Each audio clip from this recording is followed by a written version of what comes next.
Was I wrong about the FUELCELL SC PACER? Hey cats, a long run review today of the New Balance FUELCELL SC PACER. A lower stack beast here with minimal rubber on the outsole, a carbon plate, an upper that's barely there. Or at least it was before I took it out running earlier. More like a race flat than a cushioned cruiser. I decided to torture test this shoe today on a route with a mixture of surfaces, dry roads, some very wet sludgy paths in both rain and shine. How did it fare? Let's find out.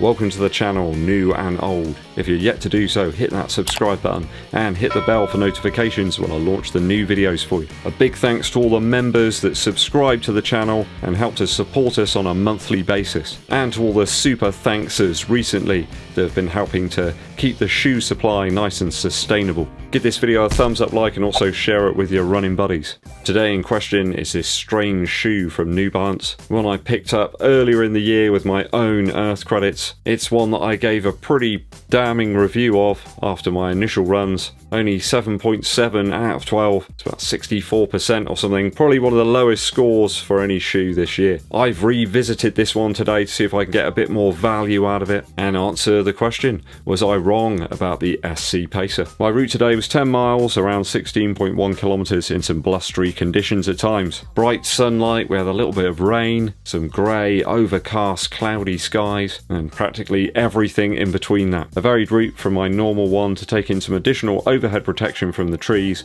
with some cold rain at times. 7 minutes 53 seconds per mile average today, 1 hour 20 on the clock, keeping it reasonable after a long musical performance the night before. Firmly in the endurance zone for about 1 hour 10 minutes of the run, another 10 minutes in sort of tempo, a little extra push in the last mile just to see what the shoe had. We'll kick it off with the upper first.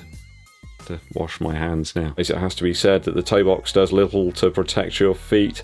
As such, in a covered tree area, I had to take some care to avoid branches and other obstacles. It's practically wafer thin. The main issue I have really with the upper of this shoe is the fact it's so roomy in the toe box. Most race shoes kind of feel a little bit more containing, while the SC PACER doesn't feel that way. No matter how much you try to cinch the laces up, you're just not going to get a great lockdown here. I've tried using different socks, a thinner one, a thicker one, and nothing seems to work. And again, after a mile today, I had to stop and re-cinch the laces, try and re-tie them. There's just loads of additional upper material here. Now you might say, Ed, why didn't you go perhaps down a half size? That's going to make the shoe far too short in terms of length for me. It just seems to be something to do with the last used to create this shoe just doesn't really work with my foot. Perhaps it's something to do with the meager number of lace loops here. They do start a little bit further up the tongue than normal. I've noticed that on a few different New Balance models so far, and they all have a similar problem. You really want a good lockdown as well with the SC PACER. Get that foot really in contact with the midsole, due to the rigidity there of that carbon plate. If your shoe's getting dirty is an issue, then that could be a problem if you pick this shoe up. As you can see, it's a murky grey colour now, and that's despite my efforts with the dish soap and some elbow grease on my brush to try and get rid of some of this discoloration. It's just not happening. Can't really say this one's true to size. I've gone for a UK 11 here, which is a US 12, and the sizing's just really odd and weird. I mean, no real pain or rubbing, but the problem tends to be that my foot gravitates towards the end of the shoe because I just can't get it locked down due to the lacing. Kind of feels like you've got spatulas attached to your feet using any cloth to hold them there. Midsole now.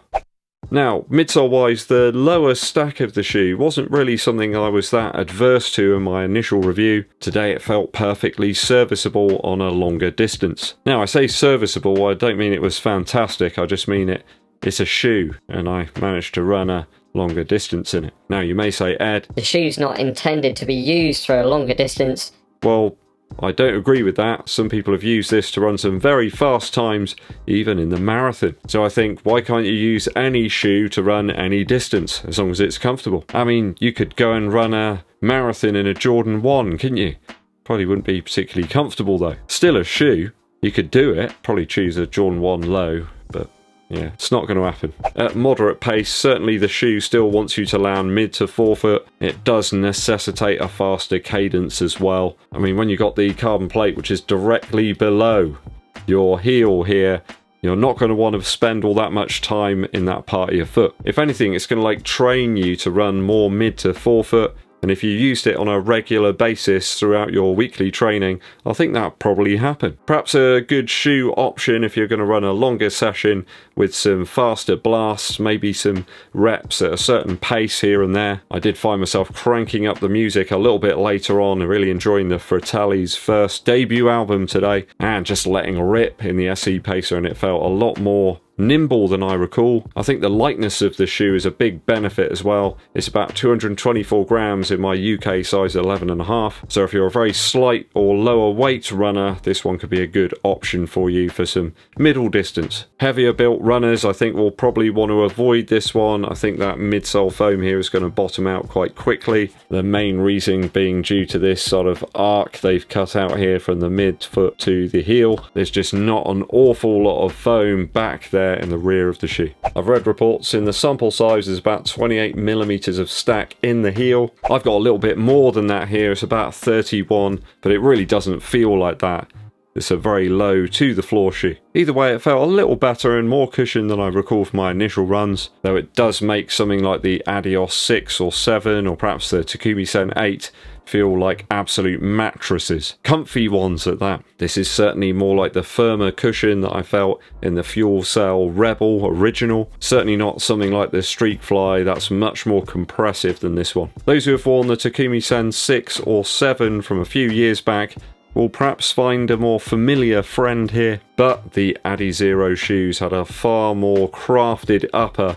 It was a bit more glove-like than this one. Outsole now. Outsole wise, I don't see there being much to change my mind about this model after today's longer run. It's so reliant on that forefoot rubber here. If you land on the midfoot or a little further back, it's certainly a more unstable feeling. I am finding some considerable wear on the outsole after only 20 miles. I mean, come on, New Balance. FUELCELL isn't a match for the Yeovil paths and roads. A couple of times I've caught the heel here and it's literally just ripped the foam, and I'm already seeing some abrasion here in the midfoot area. It's just that exposed foam isn't up to it, it just disintegrates, especially if it's wet. If you're running on anything other than a nice flat surface, don't even think about it. The other thing is that the rubber elements here in the forefoot and in the heel don't seem flush with the exposed midsole. They're just a little bit lower. So the actual midsole is taking more of the brunt of the action. It just leaves me wanting a little bit more grip and grab of the surface. It simply isn't there, and occasionally I felt very tentative with my foot strike,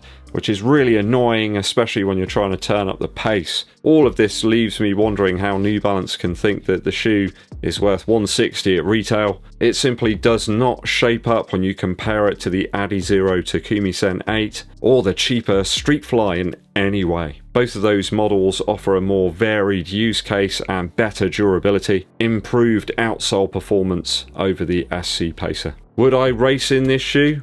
Maybe over a 5k if it was a very dry road route. Aside from that, it's just not one that fits into any specific category whatsoever. Doesn't really feel like a race shoe to me, but it doesn't feel like a trainer either. Maybe one for the track, for some speed sessions, but then again there's other shoes that have got better durability and outsole grip. In terms of that price point, it just really does lack in terms of versatility. As such, I think it's destined to fall into the sale bin.